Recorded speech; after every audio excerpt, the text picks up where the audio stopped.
السلام عليكم ورحمة الله وبركاته متابعينا الأعزاء، إن شاء الله تكونوا بخير وبصحة وسلامة. هاي العلامة الفرعية من شركة فيفو اللي هي اي كيو، اللي دائما تعطيك أجهزة قوية جدا بالألعاب وتوصل مستواها لأعلى التقييمات في أنتوتو باقي البرامج.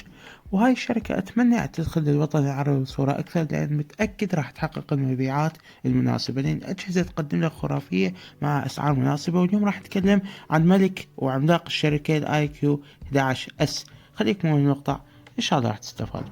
اول مش ما اتكلم عن تصميم الجهاز، راح يجي بسماكة 8.7 ملم ووزن 207 جرام، وهذا فشي عادي بالنسبة للجهاز فلاج شيب. من اقول فلاج شيب اسمعني.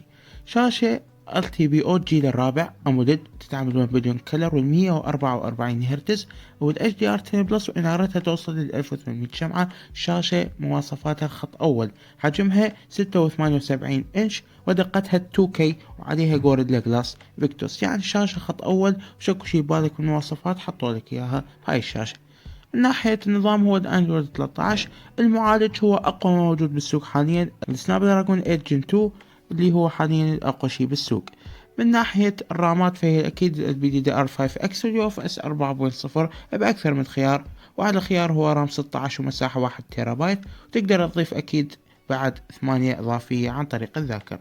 من ناحية الكاميرات عندك الكاميرا الرئيسية 50 ميجا بكسل، تدعم التثبيت البصري ال OIS فتحتها 1.9، وعندك كاميرا الترا وايد 13 ميجا بكسل تدعم التركيز التلقائي والتقريب الأوبتيكال 2x، وعندك كاميرا أيضا أخرى 8 ميجا بكسل. بالإضافة إلى ذلك الجهاز يصور لك 8K 30 إطار بالثانية أو 4K مع 60 إطار بالثانية. الكاميرا الأمامية 16 ميجا بكسل تدعم ال HDR.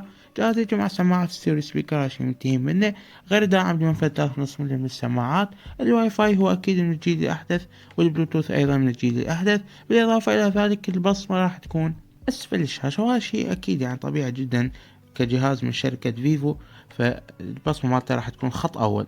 من ناحية سرعة الشحن البطارية هنا، خلنا نوقف شوية ونرفع القبعة الاي كيو. بطارية 4700 ملي امبير مع شاحن سريع بقدرة 200 واط. اي نعم 200 واط موجود بالكرتونة. وسعر الجهاز تقريبا بحدود ال 450 إلى 500 دولار.